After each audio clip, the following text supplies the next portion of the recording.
Hello everybody, this is me247 with another video, and today I'm going to be reviewing my 2019 Tyler Reddick Talladega Race Version Diecast. Now I picked this diecast up from Bench Racing Diecast, and although it isn't a brand new release, it is still a fairly recent diecast, so I figured I'd give you guys a quick little video about it. Now before we get into this car, I'd like to announce that I'm also going to be doing 10 days of diecast, so countdown 10 days before Daytona. I'll be doing reviews of cars starting with 10 days, I'll do a number 10, then 9 days, I'll do a number 9, and so on. So if you guys are looking forward to that kind of content, definitely hit that subscribe button. But let's get right into this car. Great looking race car. Tyler Reddick really abused this thing, but hey, he won the race with it, so I guess that's all right. This was also his first win of 2019, which he won the championship that year, and the year before in 18 with Junior Motorsports. Of course, he switched to RCR the next year, and people thought that he wasn't going to be a contender anymore, but he just showed up and whipped the field quite a few times and then walks home being a champion. So let's take a look at this diecast. Now I'll go over the paint scheme first, and then I'll show you guys all of the race markings, because there is a lot of them, but first I want to show this beautiful looking paint scheme. So on the hood, we have Roland, and then the red windshield for Dash for Cash, and then Reddick. And on the roof we have two, Roland, and then the back window says Reddick. I got DIN 447. We can see Roland right there, along with a red spoiler. Back of the car, we have RCR Graphics Center, powered by Roland, and then the number 2, along with Camaro, and then Okuma. I'm pretty sure that's how it's pronounced. Now we can take a look at the left side. So we have Goodyear, a whole bunch of contingencies. We have Xfinity Series, Mechanics Wear, ARP, Duralast, Holley MSD.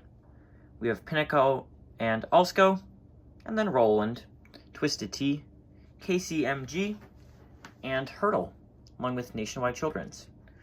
And a little thing that not many people notice about this car, the winner sticker is actually upside down. But that is accurate because Reddick put it on upside down, so just a fun little touch. We also have a few contingencies here. I can't really read them, but we have Lucas Oil and Sherwin-Williams. I'm not quite sure what the top and bottom ones are. And that's pretty much it for the left side of the car. Now we're going to move on to the most damaged side of the car. Looks absolutely fantastic. And let's get right into it. So we have Roland right here, Hurdle, Nationwide Children's, a tribute sticker which I believe says in loving memory of Brenda Jackson, and then Tyler Reddick, American flag. Then we have KCMG, Twisted Tea, Pinnacle, Alsco, what's left of his number 2, and then we have what's left of the contingencies, not very much, but we still have Mechanics Wear, ARP, Duralast, and Holley MSD.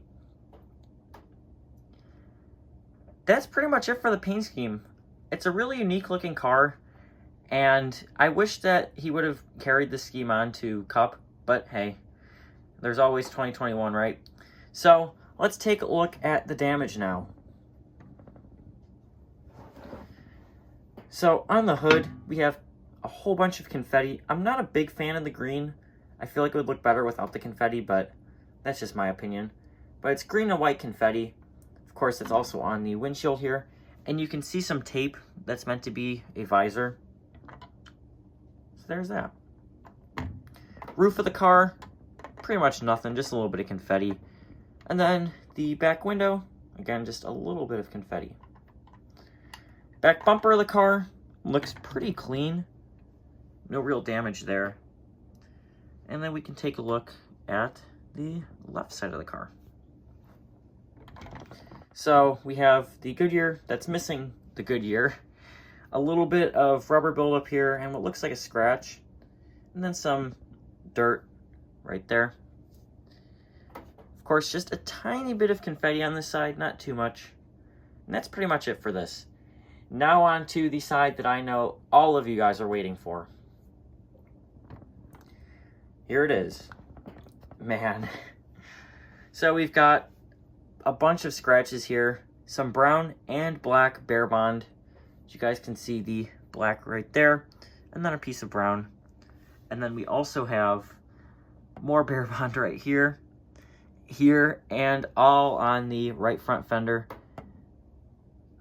So let's get a good look at that. I'm trying to focus in on that.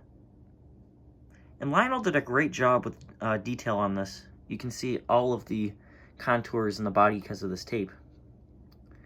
And we have a little bit of what looks like the tape starting to lift up. So there's that. And of course, most of the Goodyear writing still left on these tires here. This one's a little harder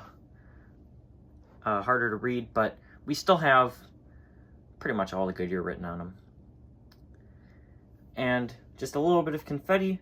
Of course, some dirt and grime as well. And let's get a good look at the front of the car. So, not a whole bunch of dirt here, but we still have enough, especially since it's a white car. You're going to see a lot more than you would, say, a green or a black car, but you guys can see it. And then we also have a little bit of confetti. Now that's pretty much it. Oh, I should go over under the hood. So, if I can get it open. There we go. We have just the Chevrolet logo, nothing too exciting. Now that's pretty much it for this car. So, what do you guys think of this thing? It's got a whole bunch of damage. One of the best looking race versions of 2019, in my opinion. Of course, I'm a little biased because I have it in my collection, but great looking diecast. So, if you guys are new to the channel, don't forget to subscribe, turn on post notifications. Remember, I'm going to be doing a 10 days of diecast. And yeah, it's been me 2407. Thanks for watching, everybody. Have a great day. Bye.